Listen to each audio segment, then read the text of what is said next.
Welcome to we learn virtual learning network में आपका स्वागत है। Subject credit risk management and its modelling. Topic risk management in banking. Session number 7 introduction to risk. Risk management is the process of measuring or assessing the actual or potential dangers of a particular situation। अब देखिए, risk और management दो चीज़ अलग अलग होती हैं। Risk पहले भी मैं कई बार आपको रिस्क के बारे में बता चुका हूँ कि रिस्क का है क्या है। Risk is the expectation of loss due to the uncertainty in future or possibility of loss in future is also known as the risk। and management के अंदर आपके 5 फंक्शंस जो मैनेजमेंट के होते हैं वो आपको रिस्क को कम करने के लिए यूज करने होते हैं। और वो 5 फंक्शंस क्या होते हैं, एक बार आपको मैं रिमाइंड करा देना चाहता हूँ। प्लानिंग फर्स्ट फंक्शन होता है, organising, staffing, directing and last one is a controlling. यहाँ पर स्टाफिंग एक अजीब वर्ड लग रहा है कि रिस्क मैनेजमेंट के अंदर स्टाफिंग की क्या ज़रूरत है। देखिए, रिस्क मैनेजमेंट में स्टाफिंग के लिए those peoples have been appointed to waive the risk. They are very experienced and skilled and qualified about the field of risk, finance, statistics, economics. तो वहाँ पर स्टाफिंग की ज़रूरत होती है। रिस्क मैनेजमेंट एक ऐसा प्रोसेस होता है जो रिस्क को मेज़र करता है और एक्चुअल और पोटेंशियल डेंजर से, डेंजर क्या है यहाँ पर, लॉस को हम डेंजर कह रहे हैं, ऑफ ए पर्टिकुलर सिचुएशन। किसी भी निश्चित सिचुएशन में डेंजर से उभारने की एक प्रक्रिया, उसका मेजरमेंट, उसका कैलकुलेशन रिस्क मैनेजमेंट कहलाता है। Risk has 2 components. जैसा मैंने अब आपको अभी बताया कि रिस्क जो है अनसर्टेनिटी का परिणाम होता है। और अनसर्टेनिटी क्या है? अनिश्चितता। अनिश्चित क्या होता है? जिसके बारे में हमें पता नहीं है, जैसे फ्यूचर, कल की बात, कल होने वाली घटना अनसर्टेनिटी है, अनसर्टेन है। और इन्वेस्टमेंट की अगर हम बात करते हैं, फाइनेंस की बात करते हैं, तो उसमें हमेशा अनसर्टेनिटी होती है, क्योंकि हम उधार देते हैं 1 साल के लिए, 6 महीने के लिए शॉर्ट टर्म में, 1 दिन के लिए भी दिया जाता है कॉल मनी के अंदर, 7 दिन के लिए भी कॉल मनी होती है। और लॉन्ग टर्म में 5 ईयर्स, 10 ईयर्स, 15 ईयर्स के स्लैब होते हैं। तो ये फ्यूचर के लिए ऐसा किया जाता है, तो उसमें अनसर्टेनिटी होती है और अनसर्टेनिटी के कारण रिस्क का होना पॉसिबल होता है। दूसरा जो एलिमेंट होता है, दूसरा जो कंपोनेंट होता है रिस्क के लिए, वो एक्सपोजर होता है। और एक्सपोजर के बारे में मैं आपको बता देना चाहता हूँ कि जिस तरह से हमारे बिजनेस एनवायरनमेंट होते हैं, उसी तरह के हमारे एक्सपोजर भी होते हैं। जैसे economic exposure, political exposure, legal exposure, etcetera. तो इस तरह से, जैसे एक्सपोजर का मतलब क्या होता है, वेरिएबिलिटी ऑफ द टाइम, हम एक्सपोजर को डिफाइन कर सकते हैं। जैसे इकोनॉमिक एक्सपोजर की बात करें तो it include booming and recession.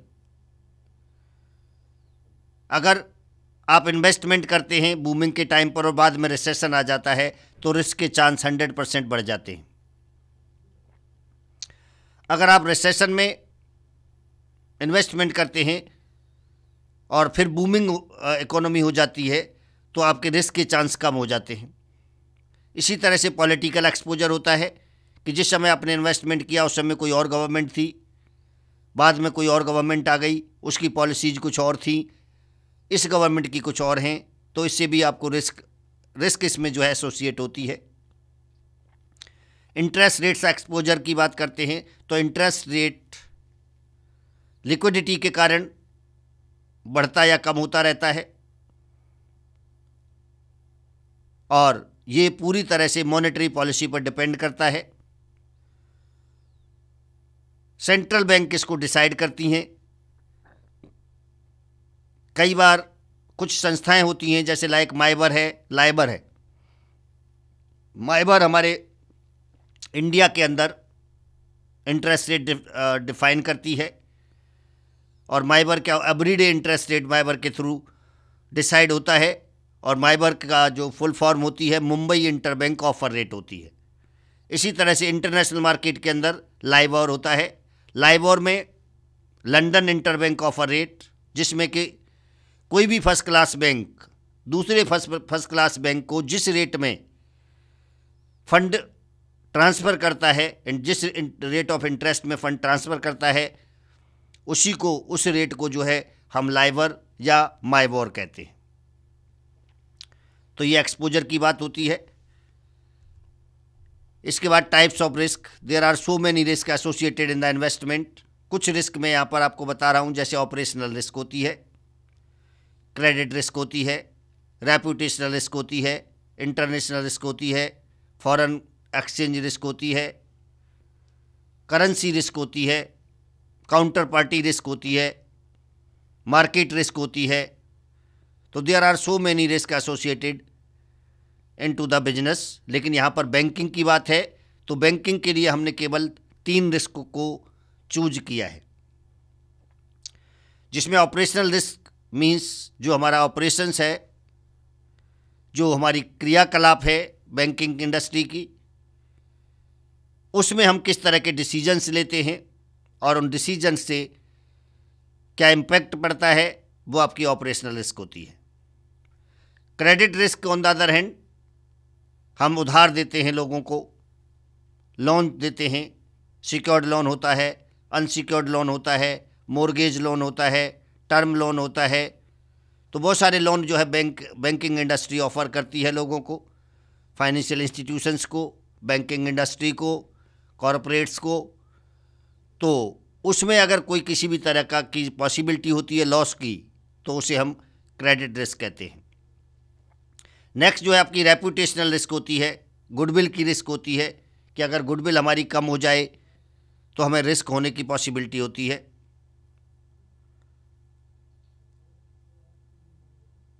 जैसे अभी रिसेंटली अमेरिका के अंदर रिसेशन आया था,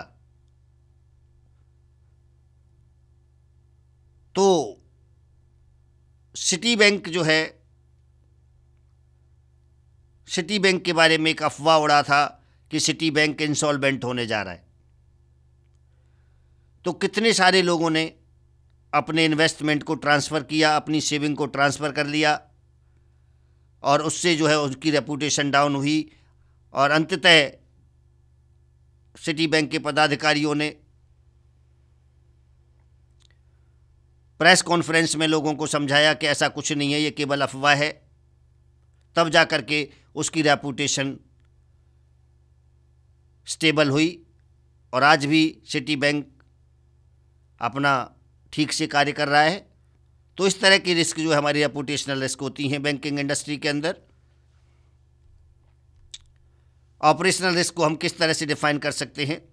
the risk of loss resulting from इनएडिक्वेट और फेल्ड इंटरनल प्रोसेस। जैसा मैंने आपको बताया कि हमारी पॉलिसीज़ हैं, इंटरनल पॉलिसीज होती हैं बैंकिंग की, लाइक इंटरेस्ट रेट हम इसमें ऑपरेशन के अंदर ले सकते हैं। क्रेडिट रेटिंग भी हमारी ऑपरेशनल एफिशिएंसी के अंदर आती है। पीपल्स किस तरह के हैं, स्किल्ड लोग हैं या अनस्किल्ड या एक्सपीरियंसड लोग हैं, एंड सिस्टम कैसा है, कॉम्प्लेक्स सिस्टम है या लीनियंट है। और फ्रॉम एक्सटर्नल इवेंट्स, और एक्सटर्नल इवेंट को डील करने की जो क्षमता होती है वो उन लोगों में कैसी है। अगर अच्छी क्षमता है तो ऑपरेशन रिस्क के चांस कम हो जाते हैं, अगर क्षमता कम है तो ऑपरेशन रिस्क के चांस बढ़ जाते हैं। तो यहाँ पर आप देखेंगे कि प्रोसेस, पीपल एंड सिस्टम, ये तीनों चीज़ें जो हैं ऑपरेशन रिस्क के लिए जिम्मेदार होती हैं। Not only for the people, हम केवल लोगों को ही जिम्मेदार नहीं ठहरा सकते, बल्कि ऑपरेशन रिस्क के लिए प्रोसेस भी जिम्मेदार होता है और सिस्टम भी जिम्मेदार होता है। Operation risk include internal fraud, जो लोगों के द्वारा किया जाता है, एक्सटर्नल फ्रॉड, ये भी बाहरी लोगों के द्वारा किया जाता है, employment practices and work place safety भी हमारे ऑपरेशन रिस्क का एक पार्ट होता है। क्लाइंट सेटिस्फैक्शन, क्लाइंट बिहेवियर, ये भी हमारे ऑपरेशन रिस्क के पार्ट होते हैं। प्रोडक्ट्स हमारे पास किस तरह के हैं, एंड बिजनेस प्रैक्टिस स्मूथली कर पा रहे हैं हम, या कॉम्प्लेक्सिटी है उसके अंदर है। ये सब पॉइंट जो है आपके ऑपरेशन रिस्क के अंदर इंक्लूड होते हैं। डैमेज टू फिजिकल एसेट्स एक और पार्ट होता है ऑपरेशन रिस्क का। Business disruptions and system failures जो है ये अनदर पार्ट होता है। Execution, delivery and process management किस तरह का है, अगर ये स्मूथ सिस्टम है तो हमें रिस्क के चांस कम होंगे, अगर ये सिस्टम जो हमारा स्मूथ नहीं है तो हमें ऑपरेशनल रिस्क के चांस ज़्यादा होते हैं। इसके बाद इंटरनल फ्रॉड के बारे में अगर हम बताएं तो इंटरनल फ्रॉड क्या है, अनऑथराइजेशन और unauthorised activities like transactions not reported, जो ट्रांजैक्शंस हो रहे हैं उनका पता ही नहीं है। ट्रांजैक्शन टाइप अनऑथराइज्ड, या ट्रांजैक्शंस को जो है कोई अथॉरिटी ने ऑथराइज नहीं किया फिर भी हमने उसको ट्रांजैक्शन किया। मिस मार्किंग ऑफ पोजीशन, या पोजीशंस की मिस मार्किंग होना, ये अनऑथराइज्ड एक्टिविटी के अंदर आता है। इसके बाद अनदर इंटरनल फ्रॉड के अंदर theft and fraud, fraud, credit fraud, worthless deposits. दूसरी चीज़ होती है theft, extortion and embezzlement of the cash. Embezzlement mostly cash के लिए हम यूज करते हैं। रॉबरी, डकैती हो जाती है।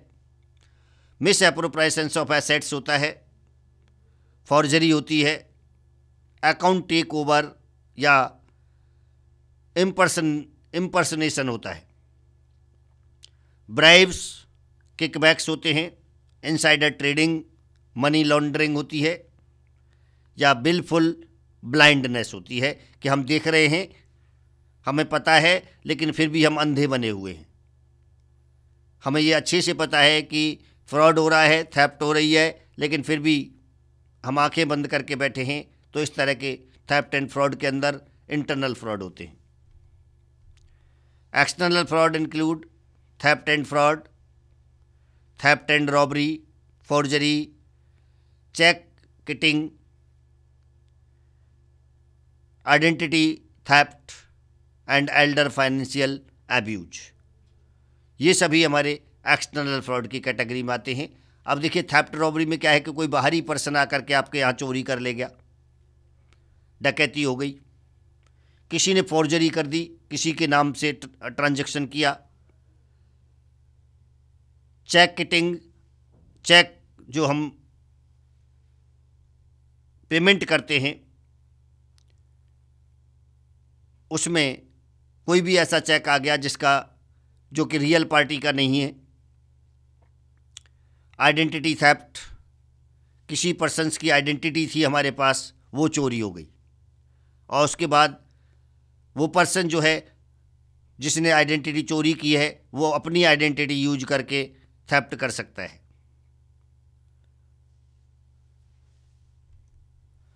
सिस्टम सिक्योरिटी भी एक्सटर्नल के अंदर होता है, जैसे हैकिंग डैमेज होती है।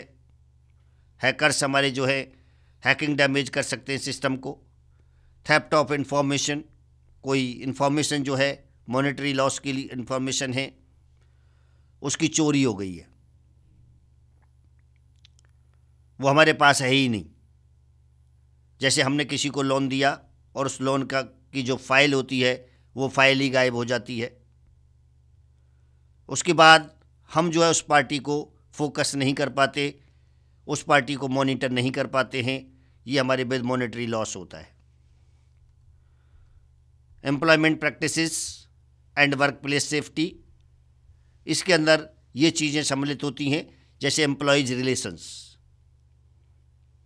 एम्प्लॉयज़ के रिलेशंस कैसे हैं to each other to the organisation. दो तरह के रिलेशन होते हैं हमारे, लाइक कंपेंसेशन, एम्प्लॉय को फेयर रेम्यूनरेशन है या नहीं है, बेनिफिट्स एम्प्लॉय को मिल रहे हैं या नहीं मिल रहे। कई बार टर्मिनेशन इश्यूज भी हमारे आ जाते हैं प्रैक्टिस के अंदर। ऑर्गेनाइज लेबर इश्यू, कि हमारी जो लेबर है वो ऑर्गेनाइज्ड है या नहीं है, या उसके क्या इश्यूज आ रहे हैं, वो ठीक से काम कर रहे हैं या नहीं कर रहे हैं, डेडिकेटेड पर्सन है या नहीं है, ये सब चीज़ें इसके अंदर आती हैं। Safe environment, generally liability slips and fails, employees health and safety rules, workers compensation, ये आपके सेफ एनवायरनमेंट के लिए आवश्यक होता है। Diversity and discrimination, all discrimination type, कि हम भेदभाव करते हैं, हैरेसमेंट करते हैं, ख़ास तौर पर वुमेन्स हैरेसमेंट होता है, या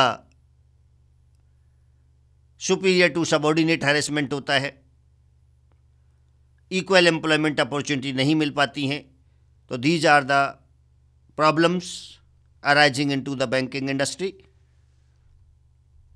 then client products and business practices, जो मैंने बताया, उसके अंदर क्या क्या चीज़ होती है, suitability, disclosures and fiduciary, fiduciary breaches, guidelines violations, suitability disclosures issue, retail consumer disclosures violations, breach of privacy, privacy को तोड़ना, एग्रेसिव सेल्स, कि स्टाफ जो है कस्टमर के प्रति, क्लाइंट के प्रति एग्रेसिव हो जाता है, ठीक से व्यवहार नहीं करता, इनएडिक्वेट प्रोडक्ट ऑफरिंग, और जो प्रोडक्ट हमने ऑफ़र कर रखा है वो इनएडिक्वेट है, उसके अंदर किसी भी तरह की पर्याप्तता नहीं है। Accounts churning, misuse of confidential information and lender liability, all these are the issues in banking industry. Client product के अंदर कुछ और चीज़ें आती हैं हमारी, जैसे इम्प्रॉपर बिजनेस और market practice, anti trust, improper trademark, trade और market practices, market manipulation, insider trading on firms account, unlicensed activities and money laundering are also the problems. Other problems, selection, sponsorship and exposure, failure to investigate client per guidelines, exceeding client exposure limits, advisory activities like disputes over performance or advisory activities, damage to physical assets, disasters and other events, natural disaster losses, human losses from external sources like terrorism, vandalism, etc., business disruptions and system failure. System failures include hardware failures और hardware loss, software loss, telecommunication loss and utility outage और disruptions.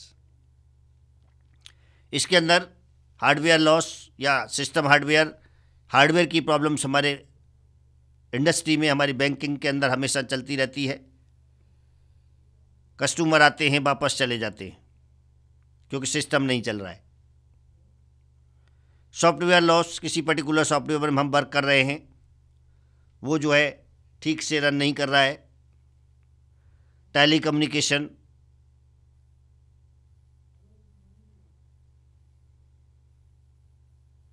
जो communication है internal external oral what ever the communication, वो भी जो है ठीक से कार्य नहीं करता। यूटिलिटी आउटेज और डिस्ट्रप्शंस लगातार होते आ रहे हैं, तो these are the system failures.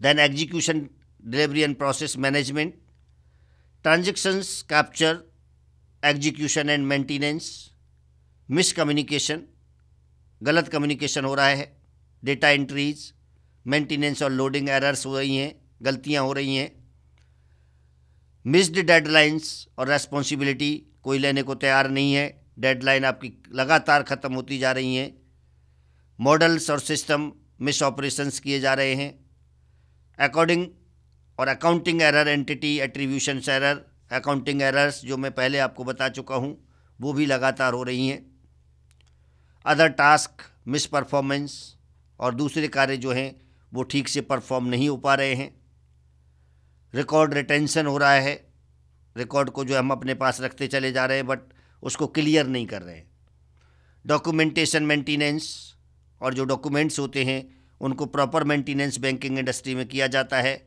वो हम नहीं कर रहे हैं, डिलीवरी फेलर्स हो रही हैं, कोलेटरल मैनेजमेंट फेलर हो रहा है, जो कोलेटरल सिक्योरिटीज़ हम रखते हैं वो उसको मैनेज नहीं कर पा रहे, रेफरेंस डेटा मेंटेनेंस, ये सभी चीज़ें हमारी execution, delivery and process management के अंदर आती हैं। अगर ये बेहतर होती हैं तो हम रिस्क को कम कर सकते हैं, अगर ये बेहतर नहीं होती तो रिस्क को हम बढ़ावा देते हैं। मॉनिटरिंग एंड रिपोर्टिंग के अंदर failed mandatory reporting obligation, most probably RBI हमसे रिपोर्टिंग चाहता है और उसको हम जो है उसमें फेल हो जाते हैं, या गवर्नमेंट कोई रिपोर्ट चाहता है, गवर्नमेंट का कोई भी अथॉरिटी हमसे रिपोर्ट चाहती है, हम उसको देने में फेल हो जाते हैं, तो रिस्क आपकी डेफिनेट एसोसिएट होती है। इनएक्यूरेट एक्सटर्नल लॉस इनकर्ड होता है continue. Customer intake and documentation के मामले में अनअप्रूव्ड एक्सेस होते हैं given to accounts, incorrect client records होते हैं, उससे भी हमें लॉस होने की पॉसिबिलिटी होती है। नेग्लिजेंट लॉस, या लॉस को हमने नेग्लिजेंट कर दिया, कोई बात नहीं होने दो, and damage of client assets, और क्लाइंट एसेट्स को डैमेज होने देना, ये सभी हमारे इसकी प्रॉब्लम्स के अंदर आते हैं, जिसको हम execution, delivery and process management कहते हैं। Customers, some other parts, customers client account management नहीं कर पा रहे हम ठीक से, unapproved access given to accounts, incorrect client records, loss incurred, negligent loss और damage of the clients. Trade counter parties के अंदर non client counter party mis performance, vendors and suppliers के लिए आउटसोर्सिंग, वेंडर डिस्प्यूट्स, ये continue होते जा रहे हैं। नाउ ऑपरेशन रिस्क चेकलिस्ट, क्या आप कैसे पता लगाएंगे कि ऑपरेशन रिस्क हो रही है, या कैसे रोकेंगे हम ऑपरेशनल रिस्क को? सबसे पहले एम्प्लॉयज़ ट्रेनिंग। ऑपरेशन रिस्क को रोकने के लिए हमें अपने एम्प्लॉयज़ की ट्रेनिंग देनी चाहिए टाइम टू टाइम, ताकि they are aware about each and every policies of the government और sponsored by RBI, new technology launched by the banking industry, new system और process implement by the top level management, इनके बारे में हमें employees को training देनी चाहिए। Close management oversights, और क्लोज मैनेजमेंट ओवरसाइट भी एक टूल्स का काम करेगा।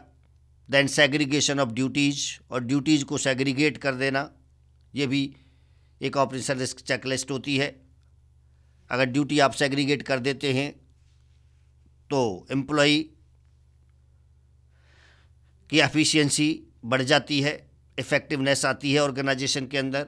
एम्प्लॉयज़ बैकग्राउंड चेक्स करते हैं कि पहले से एम्प्लॉई कैसा था, किस चीज़ में एक्सपर्ट है, उसके अकॉर्डिंग हम डिविजन्स ऑफ लेबर भी कर सकते हैं। देन प्रोसीजर्स एंड प्रोसेस को सुधारना, उसको इजी बनाना, अगर कॉम्प्लेक्स है तो ये भी आपके ऑपरेशन रिस्क को रोक सकता है। देन परचेज ऑफ इंश्योरेंस, और इंश्योरेंस परचेज करना, एग्जिस्टिंग सर्टेन बिजनेस, और कुछ बिजनेस को एग्जिस्टिंग या कंटिन्यू करना।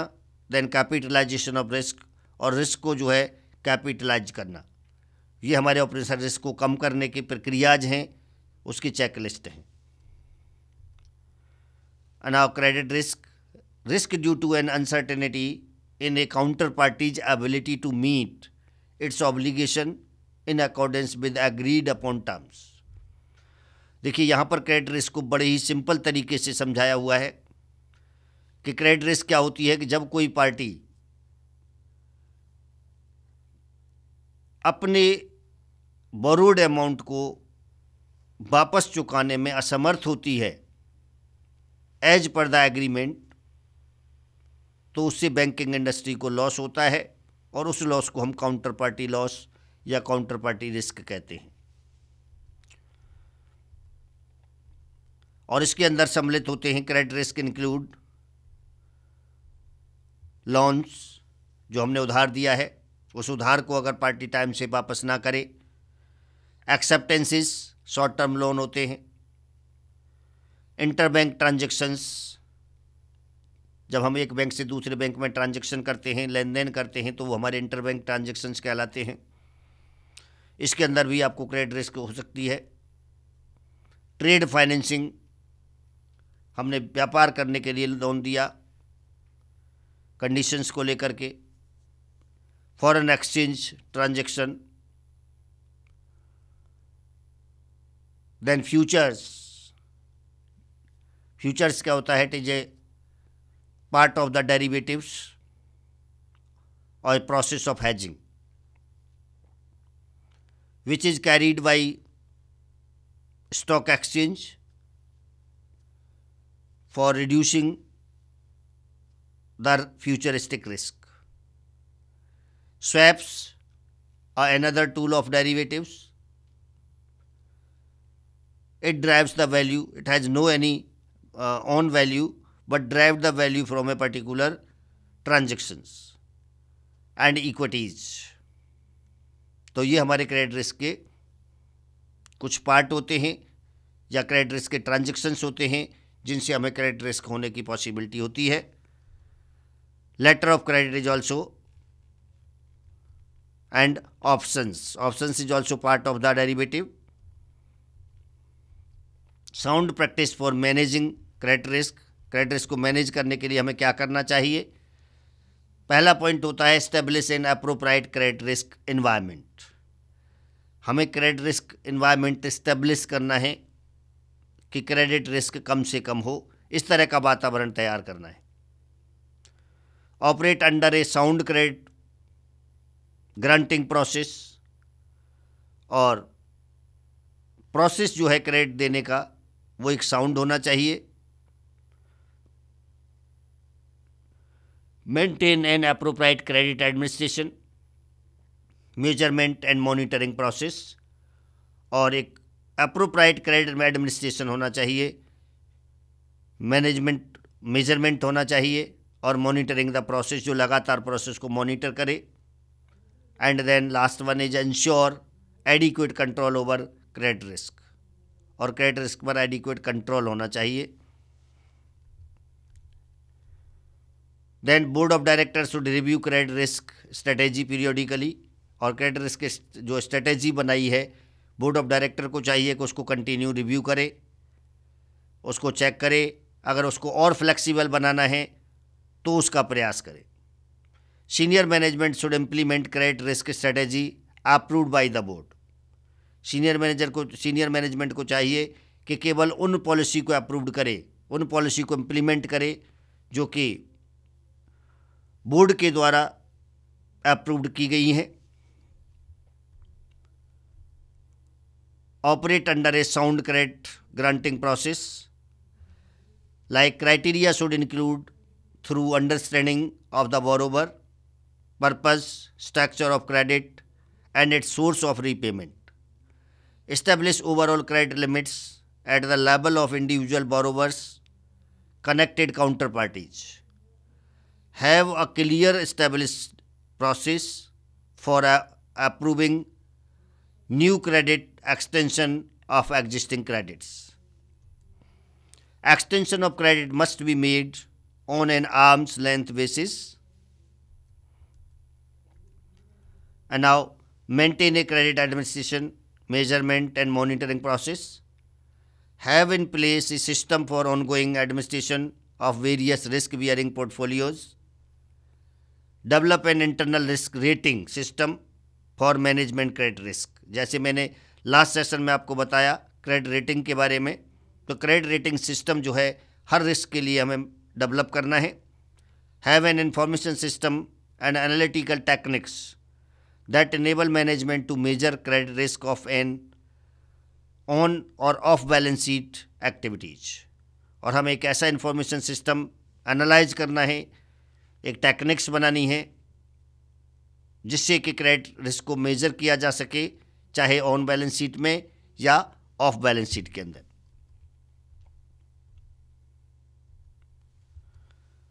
System for monitoring overall composition and quality of the credit portfolio. और उस सिस्टम में हमें जो कंपोजिशन जो हमने बनाया है और क्वालिटी क्रेडिट पोर्टफोलियो बनाया है उसको मॉनिटर करने का, ओवरऑल मॉनिटर करने का एक सिस्टम हमें जनरेट करना चाहिए. Consider future changes in economic condition when assessing individual credits. Ensure adequate control over credit risk. कैसे पता लगाएंगे कि क्रेडिट रिस्क के लिए एडिक्वेट कंट्रोल सिस्टम है? सबसे पहले system of independent ongoing credit review. उसका सिस्टम इंडिपेंडेंट होना चाहिए. ऑनगोइंग क्रेडिट रिव्यू यानी लगातार हम जो है उस क्रेडिट को रिव्यू करें. Credit granting function is properly handled and credit exposures are within limits. System for managing problem credits. इसके बाद credit risk checklist. Stringent credit standards for borrowers and counterparties. Number 2, strict portfolio risk management. Number 3, constant focus on changes in economic or other circumstances that can lead to a deteriorations in the credit standing of a bank's counterparties. And our reputational risk यानी third type की जो risk हमने आपको बताई थी वो क्या होती है?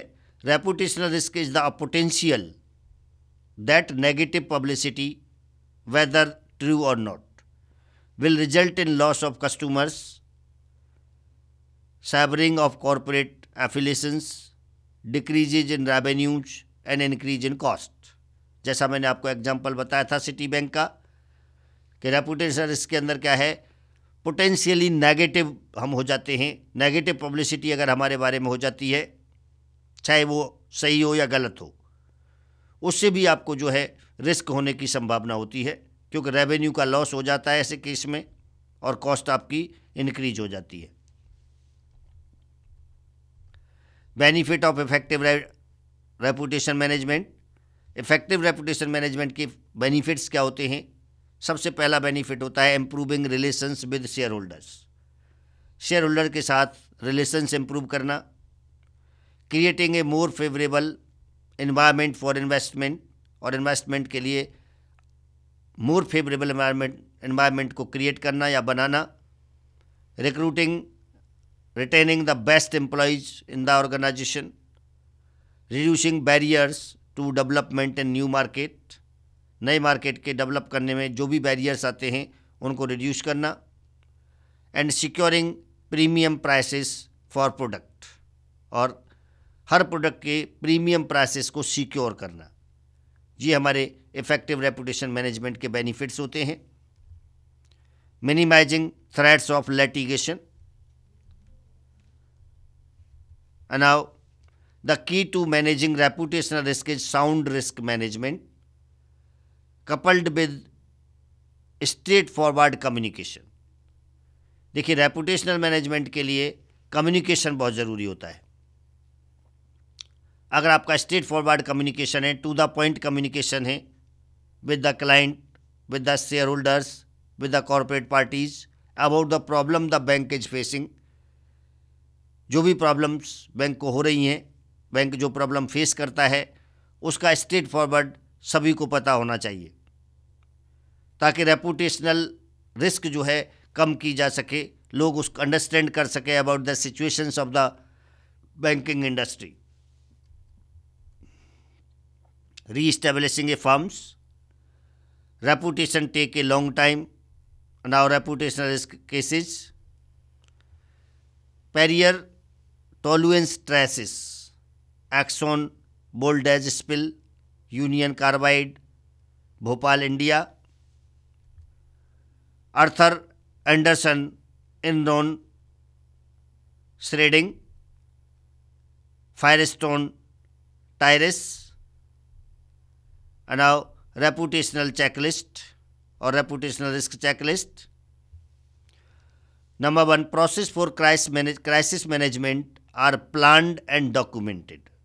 जब भी क्राइसिस होता है, क्राइसिस मैनेजमेंट को एक अच्छे से प्रोसेस तैयार करना है, जो प्री प्लान्ड होना चाहिए, प्री डॉक्यूमेंटेड होना चाहिए। External perceptions of the bank are regularly measured, और बैंक की जो एक्सटर्नल परसेप्शंस होती हैं, जो बाहरी लोगों ने बनाई हुई हैं अपने माइंड के अंदर, उनको रेगुलरली हमें मेजर करना चाहिए।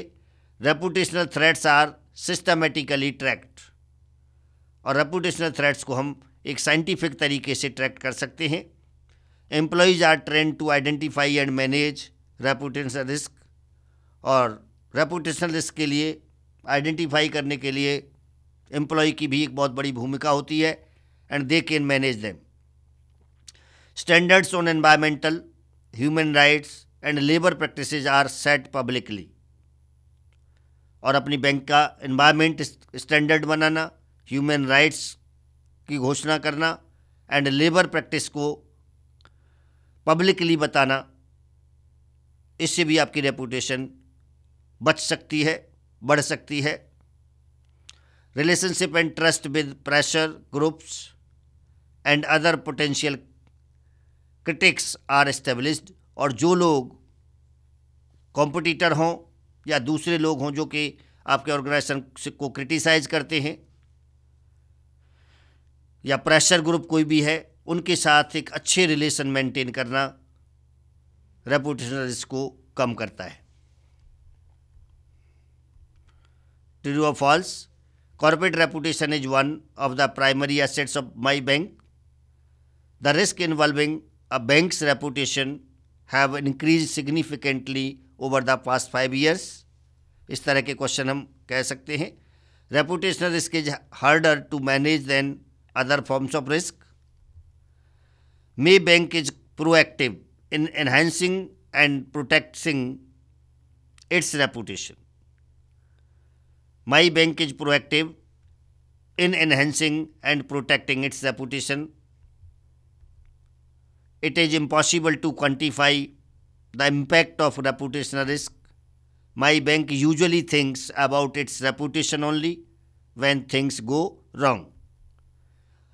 A well-run bank does not need to invest extra resources into guarding against reputational risk.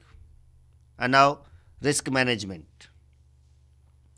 Risk management is the process of monitoring and addressing the potential for loss. लगातार monitor करना और उसके बारे में address करना to the peoples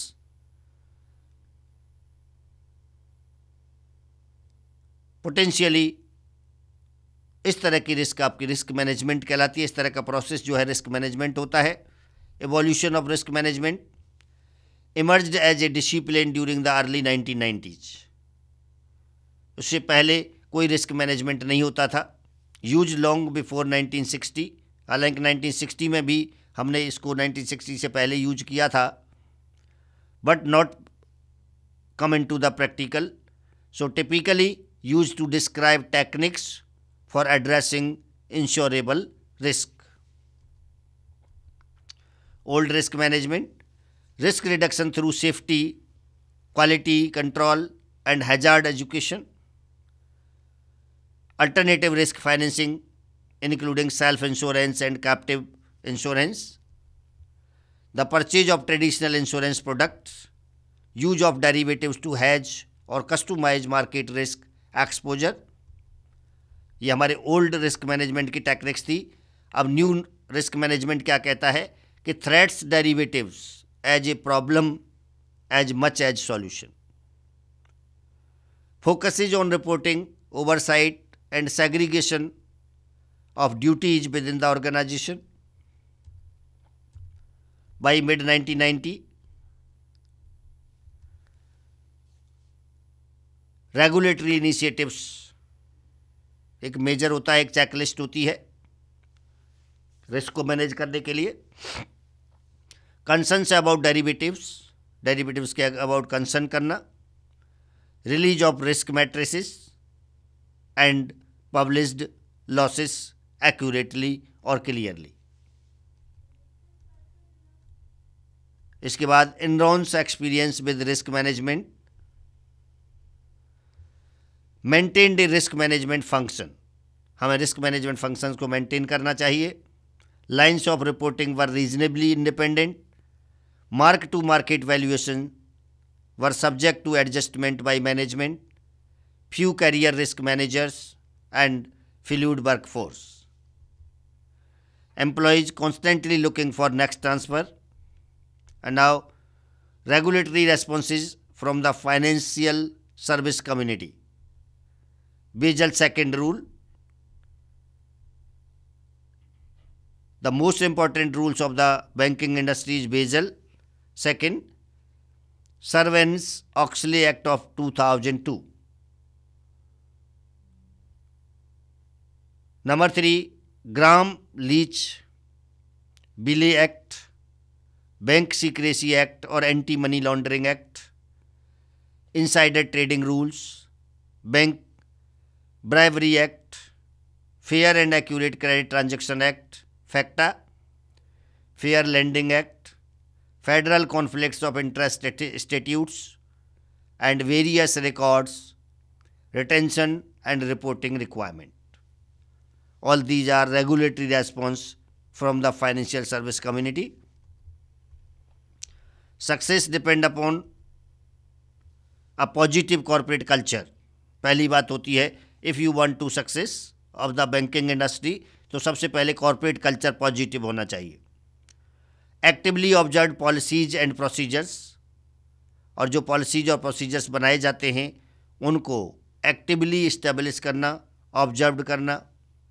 Effective use of technology and other measures. Independence of risk management. Risk management पूरी तरह से independent होना चाहिए. And independent professionals is also including into the risk management group or boards. And now do it yourself. What is risk management? How it is useful? And question number 2, what are the benefits of effective reputation management? And that's it from session number 7. Thank you.